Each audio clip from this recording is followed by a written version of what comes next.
नमोऽस्तु ते व्यासविशालबुद्धे पुल्लारविन्दायतपत्रनेत्र येन त्वया भारततैलपूर्णः प्रज्वालितो ज्ञानमयप्रदीपः पाराशर्यवचः सरोजममलं गीतार्थगन्धोत्कटं नानाख्यानककेसरं हरिकथा सम्बोधनाबोधितम् लोके सज्जनषट्पदैरहरः पेपीयमानं मुदा भूयात् भारतपङ्कजं कलिमल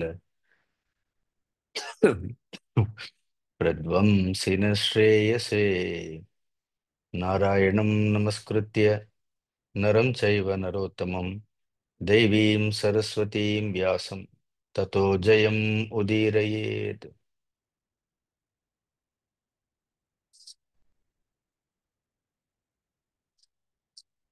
हरि ओम्. இந்த மகாபாரதம் சல்லிய பருவத்தில் பலராமருடைய தீர்த்த யாத்திரை நாம் பார்த்து வந்தோம்.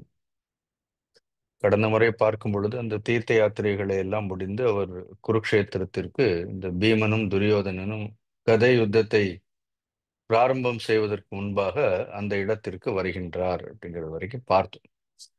ஆனா அந்த தீர்த்த யாத்திரையில் ஒரு ஒரு முக்கியமான ஒரு கதை, ஒரு சரித்திரம், அதை கூட நாம பார்ப்போம்.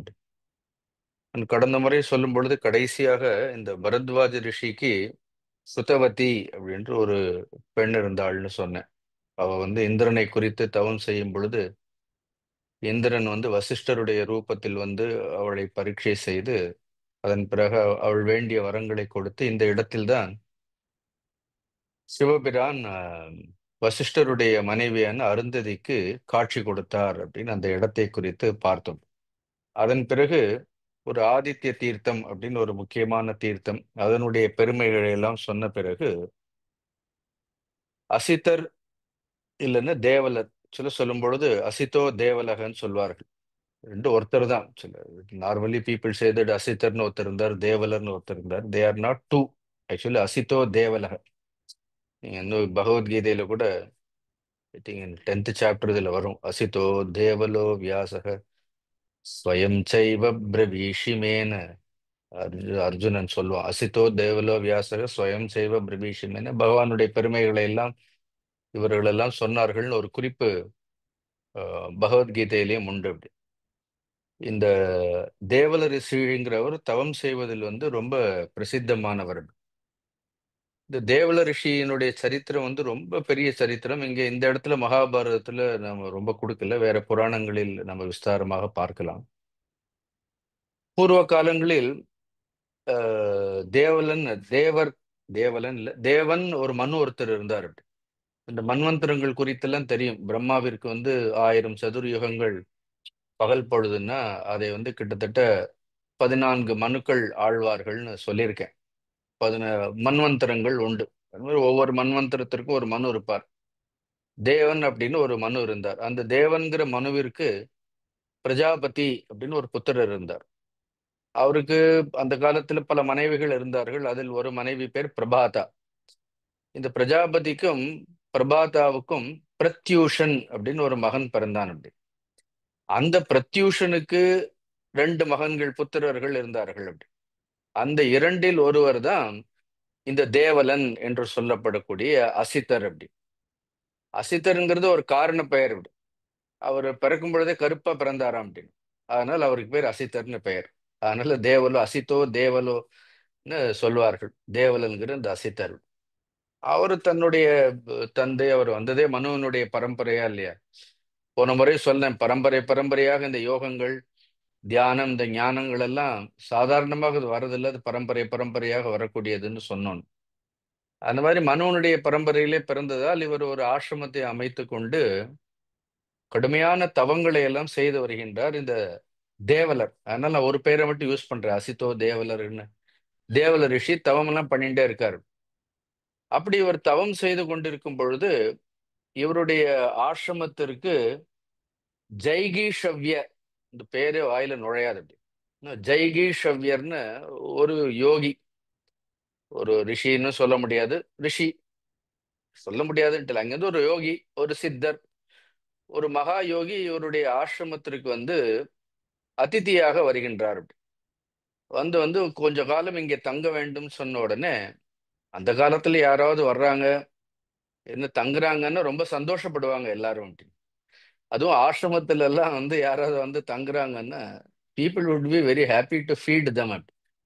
அது ஒரு காலத்துல அப்படி இருந்தது. அப்படி இப்படி எல்லாம் யாராவது வர்றாங்கனாலே பயப்படுறோம் அப்படின்னு. அது இப்ப இருக்கக்கூடிய காலம். அந்த தேவலருக்கு இந்த ஜெய்கீஷவ்யர் வந்து அது ஒரு மகா தபஸ்வி யோகி வர்றார். அப்படி ஒரு அதிதி கிடைக்கிறது ரொம்ப கஷ்டம்னு உடனே ரொம்ப அவரை உபச்சாரம் எல்லாம் பண்ணி நீங்க இங்கேயே தங்கி இருங்கன்னு சொல்றாரு. அவர் வந்து ஒரு வருட காலம் ஆயிடுத்து. ஒண்ணும் கேட்க மாட்டார். இவர் சரியான நேரத்திற்கு கொண்டு போய் அவருக்கு பழங்கள் எல்லாம் கொடுத்து உணவை எல்லாம் கொடுத்தால் அந்த உணவை எல்லாம் அவர் சாப்பிடுவார். ஆனா நல்லா இருக்கா நல்லா இல்லையா ஈ ஒன்ட் ஈவன் தேங்க், நன்றி எல்லாம் கூட ஒன்றும் சொல்ல மாட்டார். சாப்பிட்டுட்டு தேவையான இருப்பார் அப்படி. அண்ட் இந்த தேவலரும் இவரும் தபஸ் பண்ணிட்டே இருந்தார். Over the period the Devala acquired some extraordinary siddhis. அவருக்கு வந்து நிறைய சித்திகள் எல்லாம் கிடைச்சது அப்படி. அப்புறம் இந்த ஜெகீஷவ்யருங்கிற அந்த யோகியை பார்த்தா இவர் சும்மா உட்கார்ந்துருப்பார். Not even acknowledging the services what he was doing to him. உட்கார்ந்த உடனே இவருக்கு அவர் மேல ஒரு ஒரு அபிப்பிராயம், ஒரு தப்பான ஒரு அபிப்பிராயம் வந்துடும் அப்படின்னு. இன்னும் ஒரு வருஷமா இருக்காரு, ஒண்ணுமே பேசவே இல்லை, சாப்பாடு போட்டா நன்றி கூட சொல்றது இல்லைன்னு நினைச்சிட்டாரு அப்படின்னு. இது பொதுவாக யாருக்காவது ஏதாவது உதவி செய்தா இந்த உதவி செய்தவங்க என்ன நினைப்பாங்கன்னா, யார் உதவி பெறுகின்றார்களோ அவர்கள் வந்து உங்க தயவுனால நான் ரொம்ப சந்தோஷமா இருக்கேன்னு சொல்லணும்னு எதிர்பார்ப்பார்கள் அப்படி. சரி நாம எல்லாம் சொல்லுவோம் அப்படி, ஏதோ உங்களுக்கு செய்யறதெல்லாம் ரொம்ப பாக்கியம் அது இதெல்லாம் சொன்னாலும் கூட மனசிற்குள்ள இந்த உதவி செய்பவர்கள் வந்து ஏதோ ஒரு ரூபத்துல புகழணும்னு எதிர்பார்ப்பார்கள். ஏதாவது ஒரு வழியில ஒரு நன்றியாவது சொல்லணும், இல்லைன்னா ரொம்ப புகழ்ச்சியோட பேசணும். அதனால இல்ல இல்ல எல்லாம் பகவான் காரியம்தான், நான் குருவினுடைய காரியம்தான் செய்யறோம்னு நாம எல்லாம் வெளியில சொல்லுவோம். ஆனா we are all set and done we are human beings. நமக்குள்ள பலவீனங்கள் இருக்கும். நம்மளை எப்பவும் பாராட்டிட்டே இருக்கணும், ஏன்னா நம்மள புகழ்ந்துட்டே இருக்கணும். வெளியில வேண்டாம் வேண்டாம்னு சொல்லுவோம். ஆனா உள்ளுக்குள்ள யாராவது அப்போ உங்க புண்ணியத்தால தான் இருக்குன்னு நான் கூட சொல்றது உண்டு. ஏதோ உங்க புண்ணியத்தால என் வண்டி ஓடுறதுன்னு சொல்றது உண்டு. அது கேட்டா அவங்களுக்கு ஒரு சந்தோஷம் கிடைக்கும். அப்படி வந்து இந்த தேவலர் கூட என்ன நினைச்சிடுறாரு, இவர் வந்து ஒரு வருஷம் ஆச்சு, ஒரு இவ்வளவு நம்ம சாப்பாடு போட்டிருக்கோம், இவ்வளவு இருக்கிறதுக்கு இடம்லாம் கொடுத்துருக்கிறோம், இவருக்கு இவ்வளவு எல்லாம் சேவை பண்ணியிருக்கிறோம், வாயை திறந்து ஒரு வார்த்தை கூட சொல்லலையேன்னு அவருக்கு மனசுக்குள்ள இப்பங்க அவர் எவ்வளவு பெரிய ரிஷி, எவ்வளவு தவம் பண்றோம், அவருடைய மனதிற்குள்ள இந்த மாதிரி ஒரு எண்ணம் வந்த உடனே பொதுவாக நாம் செய்யக்கூடிய தானத்திற்கு அது என்ன தானமாக இருந்தாலும் நம் நன்றியை எதிர்பார்க்க கூடாது. நன்றியை எதிர்பார்க்காமல் செய்யக்கூடிய தானம் தான் இந்த உலகத்தில் வந்து மிகச்சிறந்த தானம். இப்ப நம்ம வீட்டிற்கே ஒரு அதித்தி வருகின்றார்னு வைங்க, ஒரு உதாரணத்திற்கு வருகின்றார். ஒருவேளை ஒரு அதித்தி நம்முடைய இல்லத்திற்கு வந்து அவருக்கு நாம் உணவிடுகின்றோம். So it is said in Dharmashastras, he has every right to condemn it. அப்படி அந்த சாப்பாடு நல்லாவே இல்லை, நீங்க என்ன சமையல் செய்தீங்க, இதுக்கு முன்னாடி இன்னொரு இடத்திற்கு போனேன், அங்க ரொம்ப நல்ல சுவையா சமையல் எல்லாம் பண்ணி போட்டாங்க, உங்களுக்கு சமைக்க தெரியுமா தெரியாதான்னு. See it is said that அதிதி வந்து எவ்வளவு வேண்டுமானாலும் கோவப்படலாம். அதாவது பயன் பெறக்கூடியவர், உதவி பெறக்கூடியவர் எவ்வளவு வேண்டுமானாலும் கோவப்படலாமா.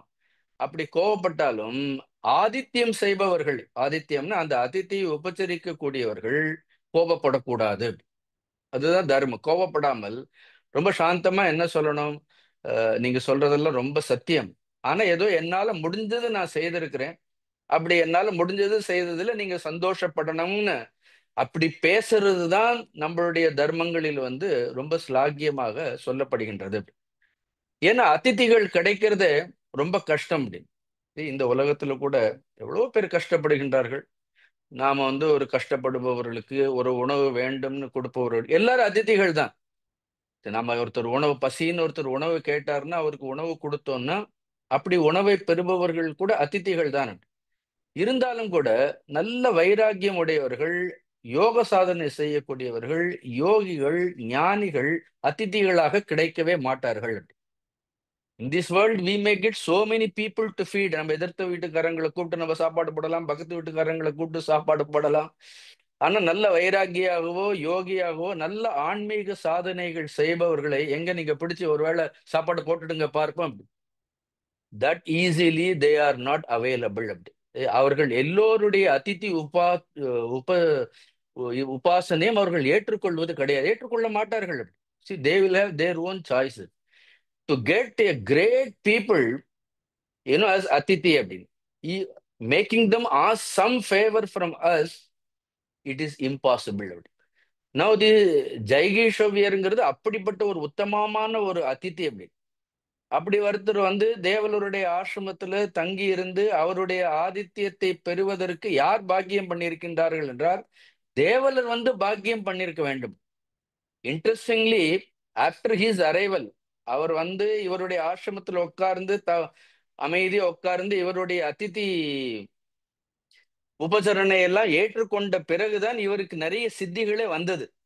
ஆனா இருந்தாலும் கூட இவருக்கு மனதில் என்னன்னா, அவர் ஒரு நன்றி கூட சொல்லலையே, இவருக்கு தான் சாதாரண ஆள் இல்லை, தான் யாருன்னு காட்டணும். இது எல்லாருக்கும் இருக்கும், நம்ம யாருன்னு காட்டிடுவோமே அப்படிங்கிற ஒரு எண்ணம் எல்லாருக்கும் வரும். சோ இவருக்கு நாம யாருன்னு காட்டணும், நமக்கும் நிறைய சித்திகள் எல்லாம் இருக்குன்னு இவர்கள்ட்ட எல்லாம்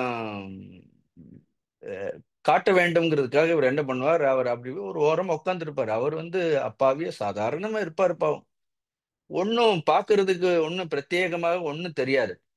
இவர் என்ன பண்ணுவார், தன்னுடைய சித்திகளை எல்லாம் அவருக்கு காண்பிக்கணுங்கிறதுக்காக அப்படியே ஆகாய மார்க்கமா போய் அங்க போய் சமுத்திரத்துல குளிக்கிறதுக்காக அப்படியே போவார். அவர் எதற்கே பறந்து போவார் அப்படி.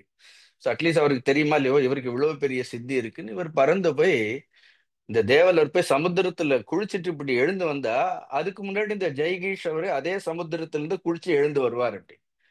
இவருக்கு ஒரே ஆச்சரியமா இருக்கு, என்னடா கொஞ்சம் முன்னாடி ஒரு ஆசிரமத்துல பேசாம ஒரு ஓரத்துல உட்கார்ந்து இருந்தார், நாம இவ்வளவு கஷ்டப்பட்டு இவ்வளவு ஆகாய மார்க்கம் வழியா இங்க குளிச்சுட்டு நாம ஏறுறதுக்குள்ள இவர் பார்த்தா அதே சமுத்திரத்துல இவர் குளிச்சுட்டு வெளியில வர்றாரு. ஒருவேளை இவரே நம்ம பத்தி யோசிச்சுட்டு இருக்கிறதால ஒருவேளை எங்க பார்த்தாலும் இவரா நமக்கு தெரியறாரு இன்னும். ஏன்னா he has occupied his mind. So ஒருவேளை பிரமையா இருக்குமோ அப்படின்னு கண்ணெல்லாம் தொடச்சிட்டு திருப்பி நேர ஆகாய மார்க்கமா ஆசிரமத்துக்கு வந்தா, இங்க அவர் ஒரு வாரத்துல அவர் உட்கார்ந்து இருக்கிறார், இங்கேயே உட்கார்ந்து இருக்கிறார். என்னடா நாம வர்றதுக்குள்ள அதுக்கு முன்னாடி இவர் இங்க வந்துட்டாரு, அங்க போனா அங்கேயும் இருக்கிறார் இங்கேயும் இருக்கிறார். ஆனா நம்ம இவர் ரொம்ப சாதாரணமாக இவர் ஒரு அதித்தி நினைத்து ஒருவேளை இவருடைய மதிப்பை நாம குறைத்து மதிப்பிட்டு விட்டோமே. அப்படிதான் சில நேரம் மனிதர்கள் சாதாரணமாக இருந்தால், சாதாரணமாக பழகினார்கள் என்றால் அவர்களுடைய மதிப்போ மரியாதையோ நமக்கு தெரியாது போய்விடும். This is a biggest another problem அப்படி. அதனால இவர் என்ன பண்ணுவார், உடனே சரி பார்ப்போம் இவருடைய பெருமைகள் எல்லாம் என்ன இருக்கு, இவருக்கு இன்னும் அவருக்கு என்ன எடுத்து இப்ப அடுத்து மேலும் இன்னும் கொஞ்சம் தன்னுடைய பெருமைகள் எல்லாம் இவருக்கு காட்டி பார்க்கலாம் அப்படிங்கிறதுக்காக என்ன பண்ணுவார், உடனே சரி இவர் சமுத்திரத்துக்கு போனா அங்க வந்துட்டார், நம்ம நேரம் வேற லோகத்திற்கு போவோம்ட்டு இந்த தேவலர் பரட்டு சித்தலோகத்திற்கு போவார். இவர் சித்தலோகத்தை போய் பார்த்தா அங்க இந்த யோகி ஜெய்கீஷ் அங்க உட்கார்ந்து இருப்பார். அங்க இருக்கக்கூடிய சித்தர்கள் எல்லாம் என்ன பண்ணுவார்கள், இவருக்கு நமஸ்காரம் பண்ணி பூஜை எல்லாம் பண்ணி சித்தர்கள் எல்லாம் அவர் ஆகா ஓகன்னு கொண்டாடுவார். இவருக்கு முகமெல்லாம் மாறி போயிடும் தேவலருக்கு, இவனோட சித்தலோகத்திலையும் இவரே இருக்கிறாரு சொல்லி அங்கிருந்து புறப்பட்டு யமலோகத்திற்கு போவார். யமலோகத்திற்கு போனா அங்கேயே உட்கார்ந்து யம தர்மராஜனே இவருக்கு உட்கார்ந்து எல்லா பூஜை எல்லாம் பண்ணிட்டே இருப்பார் அப்படி. அங்கிருந்து பித்ருலோகத்திற்கு போவார், பித்ருலோகத்திலே இருப்பார். தேவலோகத்திற்கு போவார், தேவலோகத்திலே இருப்பார். அங்கிருந்து சோமலோகம், அக்னிலோகம், மித்ரலோகம், வருணலோகம், இப்படி எந்த லோகங்களுக்கு போனாலும் எல்லா லோகங்களிலையும் இந்த ரிஷி இவர் ஜெகீஷவ்யர் அங்க உட்கார்ந்து அந்தந்த தேவதைகள் எல்லாம் உட்கார்றது மட்டும் இல்ல, அவருக்கு அவ்வளவு உபசாரம் பண்ணி அவருக்கு அவரை நமஸ்காரம் பண்ணி அவர்களை துதிகளாக துதித்து கொண்டே இருந்து கடைசியில் என்ன பண்ணுவார், திடீர்னு இந்த லோகங்களுக்கு போகும் பொழுது இவர் தேடிண்டே இருக்கும் பொழுது சடன்லி ஹி வில் டிசப்பியர், அந்தர்தானம் ஆயிடுவார் அந்த யோகி. அந்தர்தானமான உடனே தேவலர் எல்லா இடத்துலயும் தேடி பார்ப்பார். உடனே அங்க இருக்க மற்றொரு அந்த சித்தர்கள் தேவர்கள்ட்ட எல்லாம் கேட்பார், அவர் யாரு, என்னுடைய ஆசிரமத்துல இருந்தார், ஒரு வருஷம் நல்லா சாப்பிட்டார், நான் நினைச்சேன் ரொம்ப சாதாரணமா நினைச்சிட்டேன், ஆனா எல்லா லோகங்கள்லயும் அவர் இருக்கிறார், அந்தந்த லோகங்கள்ல இருக்கக்கூடிய எல்லா தேவதைகளாலும் பூஜிக்கப்படுகின்றார், இப்ப அவர் எங்க போனார் அப்படின்னு சொன்னா உடனே எல்லாரும் ஆச்சரியப்படும், உங்க ஆசிரமத்துல வந்திருந்தாரா, நீங்க போட்டதை அவர் சாப்பிட்டாரா? ஏன்னா அவர் சாதாரணமானவரே கிடையாது. அப்படி யாருடைய அதிதி உபசாரத்தையும் ஏற்றுக்கொள்ளக்கூடியவர் அவர் கிடையாது. உங்கள் மீது இருக்கக்கூடிய அதீதமான பிரியத்தினால் ஒருவேளை உன்னிடத்துல ரொம்ப பேரின்பு இருக்கிறதால தான் அவர் ஒருவேளை உன்னுடைய ஆசிரமத்துல இருக்கலாம்னு அவர் தங்கி இருந்திருப்பார். அதர்வைஸ் அவர் எங்கேயும் தங்கக்கூடியவர் இல்ல. அவர் நித்தியம் நிரந்தரமாக பிரம்மலோகத்திலேயே வாசம் செய்யக்கூடிய ஒரு மகா யோகி அப்படின்னு சொன்ன உடனே he will try to ascend to பிரம்மலோகம், பட் இவருக்கு பிரம்மலோகம் போற அளவுக்கு சக்தி இருக்காது அப்படின்னு. See, he has not done so much of tapas. அதனால அவரை பார்க்கலான்னு பிரம்மலோகம் போனா அவரால் பிரம்மலோகம் போக முடியாது அப்படி. தென் கடைசியில ஆசிரமத்திற்கு இறங்கி வந்துட்டா, வந்த உடனே ஐயோ எங்கேயும் தேடியும் காணலேன்னு பார்த்தா ஒரு ஓரத்துல பார்த்தா இங்க திருப்பி இங்கேயே உட்காந்துருப்பாரு அப்படி. அப்பதான் அவருக்கு என்ன ஆகும், sometime people expect some miracles to be performed. But miracles, yogis do perform miracles அப்படி, not to prove something அப்படி. See, நாம அவர்களை பெரியவர்கள் நினைக்க வேண்டும், அவர்களை மதிக்க வேண்டும், அவர்களுக்கு சாப்பாடு கொடுக்கணும், அவர்கள் பூஜிக்கணுங்கிறதுக்காக எல்லாம் பண்ண மாட்டார்கள். நம்மிடத்தில் ஏதாவது பக்தி, நம்மிடத்தில் ஸ்ரத்தை, நமக்கு ஏதோ ஒரு புண்ணியங்கள் இருந்தால் இட் ஹேப்பன்ஸ். சத்குரு சிவானந்தமூர்த்தி எப்பவும் சொல்லுவார், மிராக்கிள்ஸ் ஹேப்பன் அப்படி. ஏ யோகி டசன்ட் பர்ஃபார்ம் மிராக்கிள்னு சொல்லுவார். A miracle happens in his presence if other person has got some good samskaras. ஒரு நல்ல சம்ஸ்காரங்கள் இருந்தா நடக்கும்னு சொல்லுவார். வந்த உடனே அப்ப இவர் சொல்லுவார், அப்ப தேவலர் பார்த்து சொல்வார், தேவலா நீ எனக்கு ரொம்ப பிரியமானவன், நீ உன்னை மாதிரி தவம் செய்தவர்கள் யாரும் கிடையாது. நான் சும்மா ஒரு ஒரு வருட காலம் பூலோகத்தில் மௌனத்தை அனுஷ்டிக்கணும்னு நான் நினைத்து கொண்டே இருந்தேன். அப்படி தனிமையாக இருப்பதற்கு, மௌனத்தை அனுஷ்டிப்பதற்கு எனக்கு வேறு இடங்கள் எதுவுமே கிடைக்கல. அதனால உன்னுடைய ஆசிரம் எனக்கு உகந்ததாக இருக்கும்னு நான் நினைத்து கொண்டு உன்னுடைய ஆசிரத்தை நான் தான் தேர்ந்தெடுத்தேன். நான் ஒரு வருட காலம் மௌனத்திலே இருந்து விட்டதால், எதுவும் பேசக்கூடாதுன்னு நினைத்திருந்தால், என்னால் நீ செய்த ஆதித்யத்திற்கு, அதித்தி உபாசனைக்கு, உபசாரத்திற்கு என்னால் நன்றி கூட கூறவில்லை. நீ தவறாக நினைக்க வேண்டாம். எவ்வளவு பெரியவர் பாருங்க அப்படி. ஆனால் நீ ரொம்ப தவறாக நினைக்காதே அப்படி. You are very very dear to me, you are close to my heart அப்படி. இன்னும் வாட் யூ வாண்ட், உனக்கு என்ன வேணும் கேளு அப்படின்னு உடனே அந்த ஜெய்கீஷ் அவர்கிட்ட ஒரு ஞானோபதேசம் கேட்பாரு. ஞானோபதேசம் கேட்டுட்டு நான் சந்நியாசத்தை பெற்றுக்கொள்ள வேண்டும்னு he will ask permission to take sannyas. In fact, he will ask him to give sannyas.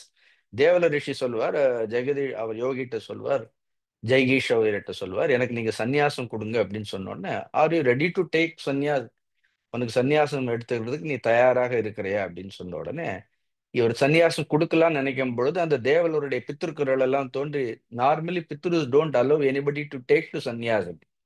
See, he said, you fulfill all my. See, நாங்க உங்களை பெற்று உங்களை வளர்த்து அடியோட நாங்க புண்ணியம் பண்ணதால தான் நீ பிறந்திருக்கிற. அதனால பித்திருக்கள் எப்பவுமே இப்படி எல்லாம் புராணங்கள்ல இதெல்லாம் இருக்கும். சன்னியாசி இதற்குள்ள அப்பாற்பட்டதாக இருந்தாலும் I'm just telling what is there இந்த புராணம். பித்திருக்கள் எங்களை நீ திருப்திப்படுத்திட்டு தான் நீ சன்னியாசம் எடுத்து, அவங்கள திருப்திப்படுத்தணும் என்ன பண்ணி கல்யாணம் பண்ணி குழந்தைகளை எல்லாம் பெற்று எங்களுக்கு செய்ய வேண்டிய கடமைகள் எல்லாம் செய்து கடைசி காலத்துல நீ வானப்பிரஸ்தம் போய் அப்படிதான் சன்னியாசம் போகணும் அப்படின்னு சொன்ன உடனே, அந்த மாதிரி போனால்தான் எங்களுக்கு திருப்தி. உடனே இந்த தேவலருக்கு கொஞ்சம் தர்ம சங்கடம் ஆயிடும். அப்ப என்ன சொல்லுவாரு அப்படின்னா, உடனே அவசி இதனால்தான் சொல்றேன், நான் இன்னைக்கு காலையில கூட கீதை வகுப்புல கர்ம சந்நியாசத்தை பற்றி சொல்லும் பொழுது நான் சொன்னேன் அப்படி. பாரமார்த்திக சந்நியாசம்ங்கிறது சாதாரண விஷயம் கிடையாது. A person who is a paramarthika sannyasi, who takes to ultimate சந்நியாச, அதனால ஞானத்துல இருக்கிறவன், he must be willing to give up everything up. He should not possess anything up. அவனுக்கு தன்னுடையதுங்கிறது எதுவுமே, அந்த எண்ணமே அவனுக்கு இருக்கவே கூடாது. திஸ் பிலாங்ஸ் டு மீ அப்படிங்கிற அந்த எண்ணமே இருக்கக்கூடாது. அதனால்தான் தனக்குன்னு ஒரு சொந்த இடத்துல இருக்கக்கூடாதுன்னு சொல்லுவாரு. ஏன்னா அவனுக்கு இது என் சொந்த இடம் அப்படிங்கிற, ஏன்னா தான் கஷ்டப்பட்டது, தான் உருவாக்கியதுங்கிற அந்த எண்ணங்கள் எல்லாம் வந்து விடுங்கிறதுக்காக எந்த அபிமானமும் இல்லாமல் இருக்க வேண்டும். ஃபைனலா இவர் சொல்லுவாரு, பித்திருக்கள்கிட்ட சொல்லுவாரு, இதெல்லாம் நான் இவ்வளவு தபஸ் பண்ணிருக்கேன். I am indebted to you all. Now I am interested in sannyasam. உங்களுக்கு என்ன வேண்டும் அப்படின்னா, உங்களுக்கு உயர்ந்த லோகங்கள், அந்த பித்ருக்களுக்கு செய்ய வேண்டிய காரியங்கள் எல்லாம் செய்தால் தானே நீங்க போவேன்னு சொல்றீர்கள். அதற்கு ஈடாக எவ்வளவு தவம் என்னிடத்தில் இருக்கின்றதோ அந்த தவத்தை எல்லாம் உங்களுக்கு கொடுத்து விடுகின்றேன்னு இத்தனை காலம் தேவலன் தான் செய்த எல்லா தவத்தையும் என்ன பண்றான் அப்படின்னா, தன்னுடைய பித்ருக்களுக்கு என்ன பண்றான், அர்ப்பணம் செய்த உடனே தேவர் very happy. All set and then they also have some expectation, கொடுத்து வாங்கிட்டு போயிடுவார்கள் அப்படி. சரி, அவங்களுக்கு அவங்க சந்தோஷம், அவங்க மேல போறதுதான் ரொம்ப முக்கியம். இந்த உலகத்துல யாரும் யாருக்கும் நிரந்தரமான சொந்தமெல்லாம் ஒண்ணும் கிடையாது அப்படி. எல்லா சொந்தங்கள்லயும் இது சொன்னா பொதுவா people try to justify, but these are all relationship is mutual convenience தான் அப்படி. ஒருத்தர் ஒருத்தரை திருப்திப்படுத்தி ஒருத்தர் ஒருத்தரை சந்தோஷப்படுத்த வரைக்கும் தான் அப்பா அம்மா மகன் பிள்ளை இதெல்லாம் வந்து நீங்க எங்க யாராவது நீங்க நினைக்கிறத திருப்திப்படுத்தலைன்னா அப்பாவது பிள்ளையாவது மகனாவது. உபனிஷத்து ரொம்ப கிளியரா சொல்லும் அப்படி. ஆத்மனஸ்து காமாய சர்வம் பிரியம் பவதி அப்படின்னு. கடைசியில மனிதனுக்கு ஆத்மனஸ்து காமாய தான் ஒரு மனிதனுக்கு. ஏன்னா அந்த மனைவிக்கு கணவன் சந்தோஷத்தை கொடுக்கிறதாக இருந்தால்தான் கணவனை பிடிக்கும். தனக்கு சந்தோஷம் கொடுக்கலன்னா கணவனை பிடிக்காது. மனைவி தனக்கு சந்தோஷத்தை கொடுப்பவளாக இருந்தால்தான் மனைவியை பிடிக்கும், இல்லைன்னா இந்த உலகத்துல every thing is only give and take policy. நீ கொடு, ஏன்னா என்னைய சந்தோஷப்படுத்து, நான் உன்னைய சந்தோஷப்படுத்துறேன். பித்ருக்கள் கூட அவ்வளவுதான் அப்படி. உடனே this person was ready to give all his tapasvi, that is the last thing a tapasvi would part with it அப்படி. தன்னிடத்துல இருக்கக்கூடிய தவத்தை தான் கடைசியா கொடுப்பாரு. ஸோ ஹி கிவ்ஸ் இஸ் தபஸ். மொத்த தபஸையும் கொடுத்தோன்னு பித்ருக்கள் எல்லாம் வாங்கிட்டு போன உடனே தென் சன்னியாஸ் ஜெக இவர் வந்து ஜெய்கீஷவியர் வந்து தேவலருக்கு வந்து சந்நியாசத்தை கொடுக்கிறாரு. சந்நியாசத்தை கொடுத்து அவனுக்கு உயர்ந்த ஞானோபதேசங்கள்லாம் பண்றாரு. அந்த ஞானோபதேசங்கள்லாம் இருக்கு, இங்கேயும் பாரதத்துல இருக்கு, வேறு சில புராணங்கள்லயும் இதெல்லாம் இருக்கு. அப்ப அந்த நேரம் பார்த்து எல்லாவற்றிற்குமே ஏதாவது ஒரு விமர்சனங்கள் இந்த உலகத்துல இருந்துட்டே இருக்கும். அதனால முதல்ல விமர்சனங்களுக்கு பயப்படக்கூடாது. அப்படி தப்பு. You must be upright. அதுக்கு நாம சரியா இருக்கணும். நாம இஷ்டத்துக்கு இருந்துட்டு நான் யார் என்ன விமர்சனம் சொன்னாலும் அதை பற்றி கவலைப்படலைங்கிறது ஒரு கேட்டகரி அப்படின்னா, திஸ் ஆர் அனதர் கேட்டகரி. நீங்க எவ்வளவு உயர்ந்தவர்களாக இருந்தாலும் your actions always will be criticised. So Galavan ஒருத்தர் வருவார். Is also one of the rishi. when this was going on, பிரகஸ்பதியிலிருந்து எல்லா தேவர்களும் வந்து இந்த ஜெய்கீஷவ்யருங்கிற இந்த ரிஷியை பார்க்கறதுக்கு, இந்த யோகியை பார்க்கறதுக்காக வந்து அவர் வந்து தேவலருக்கு சந்நியாசம் கொடுக்கறத வந்து எல்லாரும் ரொம்ப பாராட்டும் போது இந்த காலவர்னு இந்த ஒரு ரிஷியை வந்து என்ன சொல்வார், இவர் வந்து ஒரு உண்மையான யோகி எல்லாம் கிடையாது. இவர் வந்து இவருக்கு வந்து சந்நியாசம் கொடுக்கறதுக்கான எந்த தகுதியும் கிடையாது. இவர்கிட்ட அவ்வளவு உயர்ந்த தபஸெல்லாம் ஒன்றும் கிடையாது. ஏதோ இங்க இங்க போற சித்திகள் இருக்கலாமே தவிர அந்த தபஸெல்லாம் கிடையாதுன்னு he would come and criticise. அங்க வந்து நிறைய தர்ம விசாரங்களை பற்றி எல்லாம் சொல்வார்கள். அப்ப அங்க இருக்கக்கூடிய தேவர்கள் எல்லாம் சொல்வார்கள், இந்த ஜெய்கீஷ் அவர்கிட்ட தவமாகட்டும் ஞானமாகட்டும் யோகமாகட்டும், இந்த மூணு தான், தவம் ஞானம் யோகம் அப்படி. see he is the abode of all these three அப்படி. he is not he is actually worthy of worship அப்படி. You are just out of jealous, you are unnecessarily criticizing him. He is every right to give to sannyas and Devala is worthy of taking it அப்படின்னு சொல்லி they will dismiss it. இப்படி ஒரு கதைகள் சரித்திரங்கள் எல்லாம் இந்த ரிஷிகளை பத்தி சரித்திரங்கள் எல்லாம் போயிருக்கு. வாட் இஸ் மோர், இதுல இருந்து நாம தெரிஞ்சு கொள்ளக்கூடியது என்னன்னா, எப்படிப்பட்ட அப்படி உயர்ந்த ஞானத்தில் இருப்பவர்களே யோகத்தில் இருப்பவர்களே அவர்களுக்கு அப்படிப்பட்டவர்கள் அதிதிகளாக நமக்கு கிடைக்கிறது, அப்படிப்பட்டவர்களுடைய மகாத்மாக்களுடைய அனுகிரகம்ங்கிறது கிடைக்கிறதுங்கிறது அவ்வளவு சுலபம் கிடையாது. அவர்கள் மூலமாக நம்ம நல்ல உபதேசங்களை ஞான உபதேசங்களை பெற வேண்டும். அதுக்காக தேவலர் மாதிரி எல்லாரும் சன்னியாசி ஆகணும்னு சொல்லலை. பட் அப்படிப்பட்ட மகாத்மாக்களிடத்தில் உயர்ந்த ஞான உபதேசங்களை எல்லாம் கேட்டு, அதனால தானே கீதையை நான் எத்தனை தடவை சொல்றேன், தத்வித்ய பிரணிபாதேன பரிபுருஷ்ணேன சேவையாங்கிறது. அந்த ஸ்லோகத்தை தத்விஜானார்த்தம் குருமேவாபி கச்சேத் சமித்பாணிகி ஸ்ரோத்ரியம் பிரம்மனிஷ்டம்னு முண்டகோபனிஷத் சொல்கின்றது. அப்படி பரீட்சலோகான் கர்மச்சிதான் பிராமணக நிர்வேதம் ஆயாத். நல்ல வைராகியம் வந்து தத்விஜானார்த்தம்னு அந்த ஞானத்தை தெரிஞ்சுக்கிறதுக்கு குருவினிடத்தில் எல்லாம் போகணும். ஸோ இப்படி ஒரு கதை இந்த ஜெய்கீஷவ்யருங்கிற இந்த யோகியோட சரித்திரம் இந்த மகாபாரதத்துல இருந்து ரொம்ப ஒரு பிரசித்தமான சரித்திரம். இப்படி நமக்கு எவ்வளவோ யோகிகள் எவ்வளவோ ஞானிகள் அப்படி ஏன்னா எத்தனையோ பேர் இருக்கிறார்கள். அது நமக்கு தெரிந்த பெயர்கள் ரொம்ப குறைவு அப்படி. இந்த உலகத்தில் அப்படி கண்களுக்கு தெரியாமல் தங்களை வெளிப்படுத்திக் கொள்ளாமல் பிரகடனப்படுத்திக் கொள்ளாமல் எத்தனையோ பேர் silently they are pursuing their own path அப்படி அது நடத்தி கொள்ளக்கூடியவர்கள் இருந்து கொண்டிருக்கின்றார்கள். நல்ல கவனமா இருக்கணும். What is the underline point is that we must respect everybody. So we should keep our own opinions in our own heart. நம்மளுடைய ஒப்பீனியன்ல நாம நமக்குள்ள வச்சுக்கணும் அப்படின்னு. Therefore we have to be extremely careful. இதெல்லாம் முடிச்சு இந்த தீர்த்தங்களை எல்லாம் போயிட்டு வந்தப்புறம் ஹி கம்ஸ் டு குருக்ஷேத்திரம். கொஞ்சம் கொஞ்சமா என்ன பண்றாரு அப்படின்னா, குருக்ஷேத்திரம்ங்கிற பிளக்ஷ பிரசவரணம்னு ஒரு இடம், இதுல வாயிலேயே நுழையாது. குருக்ஷேத்திரத்துல பிளக்ஷ பிரசவரணம்னு ஒரு இடத்திற்கு பலராமர் வர்றாரு. தேர் ஹி மீட்ஸ் நாரதர். நாரதரை பார்த்தோம். நாரதர் சொல்றார், சல்யா இஸ் ஆல்சோ கீல்டு. இந்த பேட்டில் வந்து சல்யனும் இறந்து போயிட்டான். இவன் துரியோதனன் வந்து மடுக்குள்ள போய் ஒளிஞ்சிட்டு இருந்தான். அவனை ஒரு வழியா கண்டுபிடிச்சு அவன் துரியோதனனுக்கும் பீமனுக்கும் நடுவில் ஒரு சண்டை நடக்க போறது. பலராமா நீ போய் பார்க்கறதா இருந்தா பாருன்னு நாரதர் சொன்ன உடனே எந்த இடத்துல இந்த சண்டை நடக்கிறதோ அந்த இடத்திற்கு பலராமர் வர்றார். அப்ப திருதராஷ்டிரன் சஞ்சயன் இடத்தில் கேட்கிறார். இதானே கேட்கிறார். அப்புறம் சில இடத்துல ஜனமேஜயன் வைஷம்பாயனர் இடத்துல கேட்கிறதா இருக்கும். சில இடத்துல திருதராஷ்டிரர் சஞ்சயன் இடத்துல கேட்கிறதா இருக்கும். கேட்கிறார், இப்படி என்னுடைய மகனுக்கும் பீமனுக்கும் யுத்தம் நடக்க இருந்தது, அது எப்படி நடந்தது, என்ன ஆச்சுன்னு கேட்ட உடனே அப்ப சஞ்சயர் வந்து இதை வந்து திருதராஷ்டிரனுக்கு சொல்றாரு. அந்த துரியோதனன் பலராமர் வந்த உடனே, இந்த பலராமர் தான் அவனுக்கு குரு. பலராமரை எதிராக வைத்துக்கொண்டு யுதிஷ்டிரரை பார்த்து சொல்றார், நான் வந்து பீமனோட கதை யுத்தம் பண்றேன். அப்படி பண்றதா இருந்தா இந்த குருக்ஷேத்திரத்துல சமந்த பஞ்சகம்னு ஒரு இடம் இருக்கிறது. அது வந்து அந்த சமந்த பஞ்சகம்ங்கிறது குருக்ஷேத்திரம் தான்.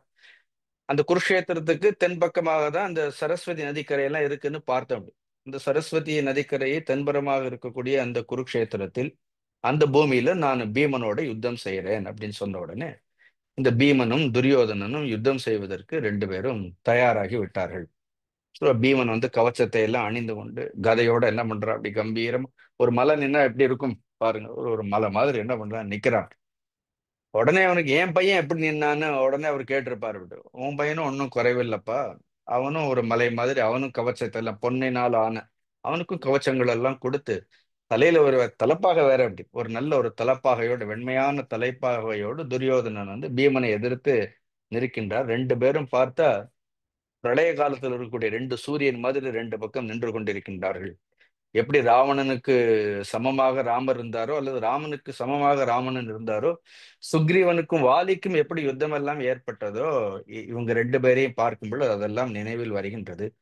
ஆனால் அந்த யுத்தம் தொடங்க போகின்ற நேரத்தில் பீமன் யுதிஷ்டிரரை பார்த்து சொல்றான், அண்ணா இவனால நாம ரொம்ப கஷ்டப்பட்டுட்டோம் அப்படி, இன்னைக்கோட நம்ம கஷ்டம்னா ஓஞ்சது அப்படி, ஏன்னா இவன் கதை இன்னையோட நான் முடிச்சுட்டு போறேன் அப்படின்னு.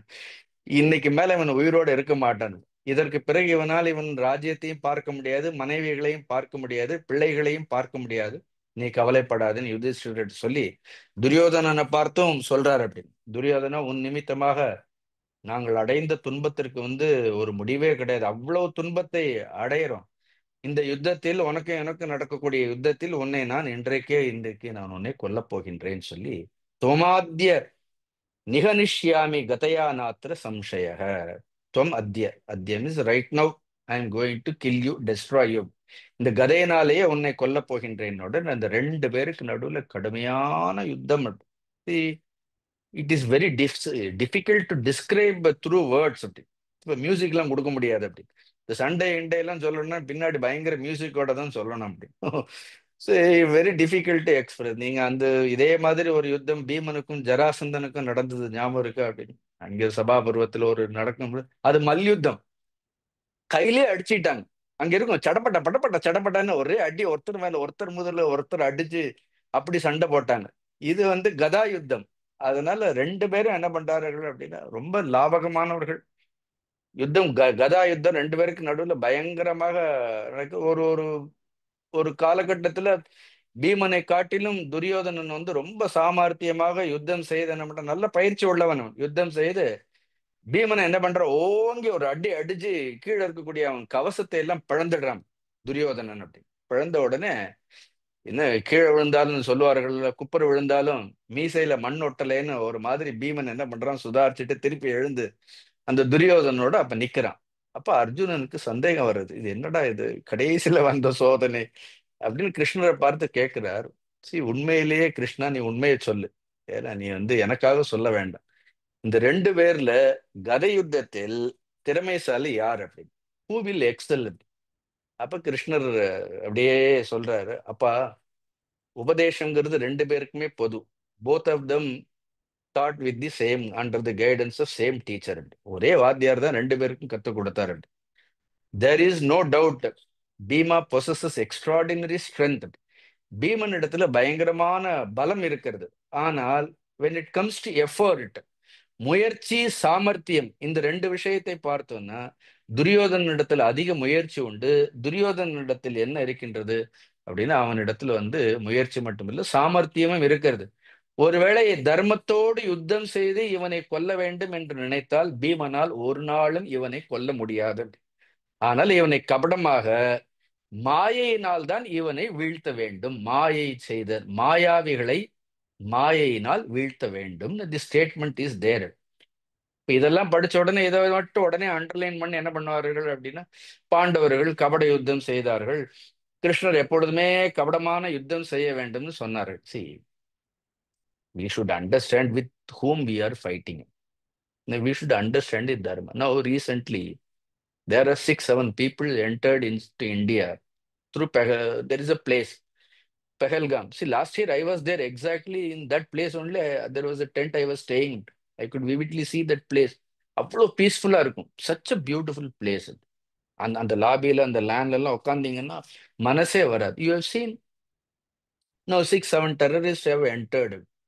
They have killed all men and identifying their religion also, saying ensured that they are all Hindus. அப்ப எந்த அளவிற்கு ஒரு மனிதர்களிடத்தில் ஒரு வக்ரம், எந்த அளவிற்கு குரூரத்தன்மைங்கிறது போய் in front of their own women. See, if you want to kill, go and kill all these people who are ruling politicians. See, politicians are untouched. They are always safe. Not necessary. உடனே don't twist my word. Politicians எல்லாம் கொல்லணும்னு சுவாமிஜி சொன்னாருன்னு சொல்லாதீங்க அப்படின்னா. That was not my idea. But ultimately, who was killed are innocent civilians in front of their own kith and kin. Tomorrow, if somebody says that we should not retaliate, இவங்களை எதிர்க்க மாயையெல்லாம் நம்ம பண்ணக்கூடாது. ரொம்ப தர்மமாக இவங்க எங்க இருக்கிறாங்கன்னு ஒரு 4 பேரை அனுப்பிச்சு அவங்க கையில வெறும் லத்தியை மட்டும் கொடுத்து, அவங்க கையில துப்பாக்கியில இந்த போலீஸ் கையில லத்தியை கொடுத்து போய் டெரரிஸ்ட பிடிடானா அவன் எல்லாம் வச்சுட்டு லத்தியில எப்படி போய் பிடிப்பான்? Suppose if you tell them, அவங்க தர்மமாக அப்படியே பிடிச்சிட்டு கோர்ட் முன்னாடி நிறுத்தி இவங்க தானே இவங்களெல்லாம் ப்ரூவ் பண்ணி இப்படியெல்லாம் தண்டனை வாங்கி கொடுக்கணும்னா, C it is true. Or it is important to destroy all these people in whichever way it is possible, as early as possible. எவ்வளவு சீக்கிரம் அவங்களை அழிக்க முடியுமோ அழிக்கணும். எந்த முறையை பயன்படுத்தி அழிக்கணுமோ அழிக்க வேண்டும். That is the logic. அதுதான் என்ன இருக்கு, அதுல என்ன இருக்கு, அதுதானே logic. Because they don't deserve good death. Because though they are not dharmic people. See, dharma has to be encountered with dharma. அதர்மத்தை அதர்மத்தோடு அழிப்பது தர்மம். அப்படி if somebody is unrighteousness, you have to be, you have to be, so you show your power. அது தர்மமா இல்லையா? இப்ப அப்படி இருக்கும் பொழுது எந்த விதத்துல துரியோதன இடத்துல என்ன தர்மம் இருந்தது to talk about? And these people are not ordinary people. Sometimes these terrorists possess more power. அவர்களுக்கு நம்மளை காட்டிலும் இவ்வளவு பெரிய கண்ட்ரி இருக்கு, இவ்வளவு பாதுகாப்பு இருக்கிறது. ஒரு 6 பேர் ரொம்ப சுலபமாக இத்தனை மக்கள் நடமாடி அங்க ஒரு கவர்மெண்ட் இருக்கிறது. Then there is a central government, there is a military. இவ்வளவு பாதுகாப்பு இருக்கக்கூடிய ஒரு தேசத்திற்குள் ரொம்ப சுலபமாக நுழைந்து ஒரு 25 பேரை கொண்டுட்டு போயிடுறாங்கன்னா, then how much they would have planned. இப்ப கிருஷ்ணர் சொல்ற மாதிரி அவர்களிடத்தில் எவ்வளவு முயற்சி இருக்கின்றது, அவர்களிடத்தில் எவ்வளவு சாமர்த்தியம் இருக்கின்றது, அவர்களுடைய எண்ணங்கள் எல்லாம் இப்ப மாயையா கபடமான்னு சொன்னா என்ன அர்த்தம்? அப்போ Duryodhana belongs to what category அப்படின்னா, இந்த ஓல்டு டயத்துல we may say that Kshatriya all that, but he was a terrorist only. I am not saying kshatriyas are terrorists. No, every word can be twisted. So I am not saying that. Though they kshatriyர்கள் யுத்தம் பண்றதுன்னு சொல்லுவாங்க, but he was also having same mind. Mind set என்ன, அது ஒன்றும் தர்மம் இல்லையே. அப்ப கிருஷ்ணர் சொல்றாரு இவரை தர்மமாலாம் கொல்ல முடியாது. தென் கிருஷ்ணா டெல்ஸ் திஸ் டு அர்ஜுனா பிரதிஜ்ஞாதம் ச பீமேன யுத காலே தனஞ்சய ஊரு பேத்ஸ்யாமி தே சங்கே கதயேதி சுயோதனம் சோயம் பிரதிஜ்ஞாம் தாம் சாபி பாலயத்வரிகர்ஷணः மாயாவினம் து ராஜானாம் மாயையைவ நிக்ருந்து. ஸோ தேர்ஃபார் இஸ் இட், இந்த ஆரம்ப காலத்துல ஒரு பிரதிஜை பீமசேனன் பண்ணா, இந்த சுயோதன் ஆக்சுவலா அவனுடைய ஒரிஜினல் பெயர் சுயோதனன் தான். இந்த துரியோதனனுடைய தொடையை பிளந்து, கதையினால் தொடையை பிளந்து அவனை நான் கொல்வேன்னு ஒண்ணு பண்ணான்.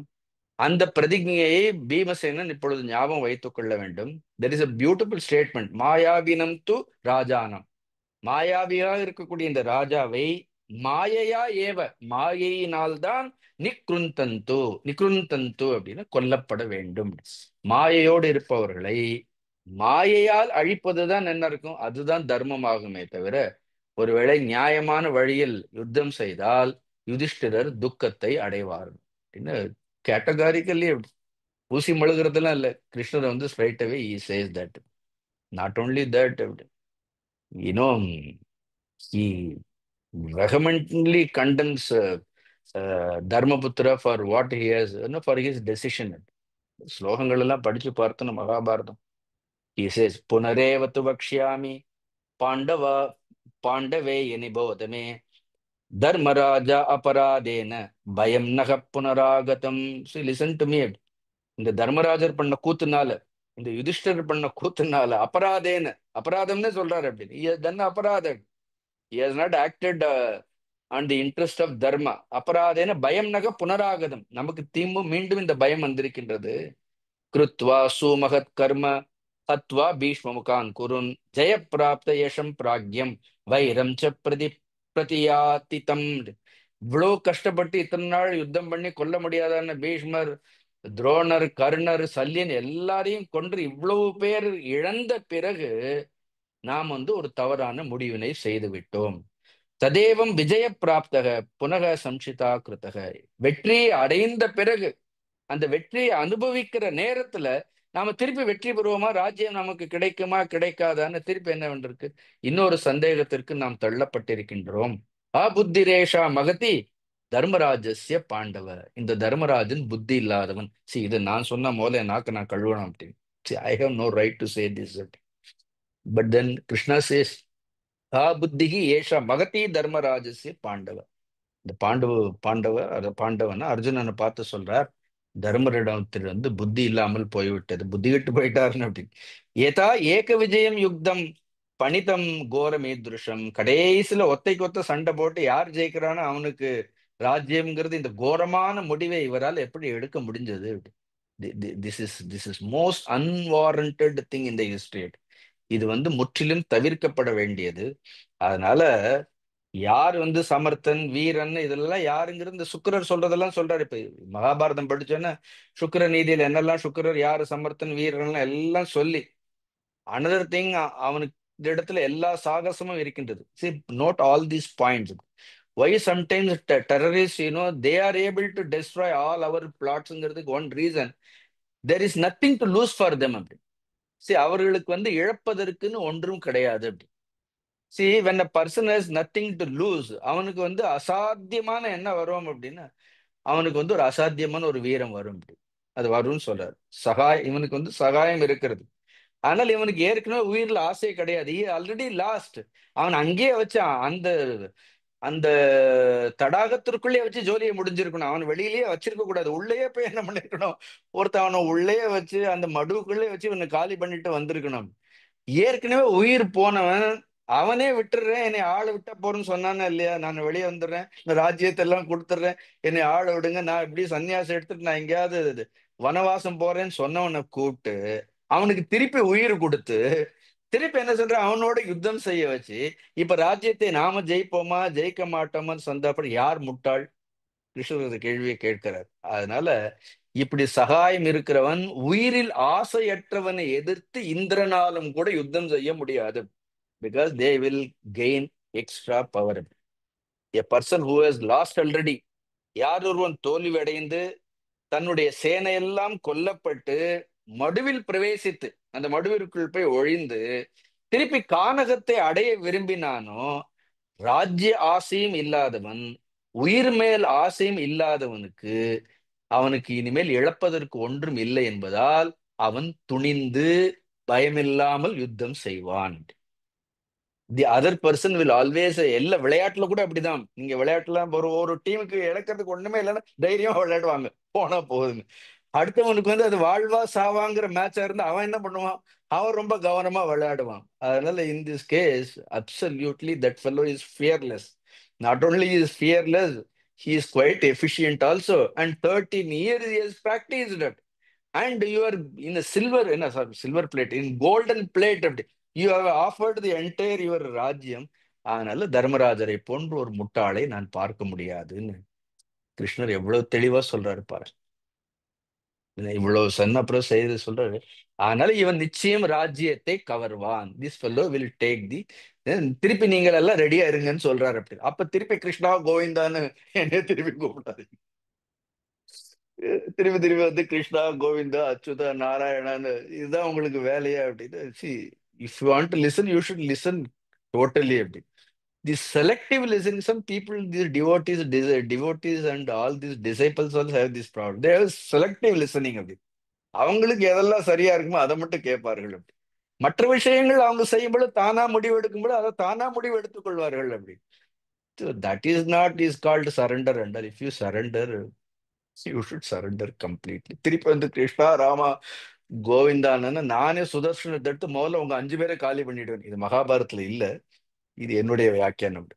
இது Krishna would have told him, உங்களை கொல்ற முதல் ஆள் நானாதான் இருப்பேன். அதனால ஏனம் சேத்ன மகாபாகு அந்நியாயேன ஹனிஷ்யதி, இல்ல நியாய தர்மம் எல்லாம் பார்க்க கூடாது. he deserves such kind of a death. So he has to be killed. ஏஷவக கௌரவோ Raja தார்தராஷ்டிரோ பவிஷ்யதி. If you don't do it, he will capture this kingdom, he will become a king. தனஞ்சயஸ்து ஸ்ருத்வா ஏதத். Is quite intelligent. நல்லவேளை இது தர்மராஜர் காதுல சொல்லல கிருஷ்ணர் அப்படி. ஏன்னா இதை வந்து அர்ஜுனன்ட்டு சொன்னார்.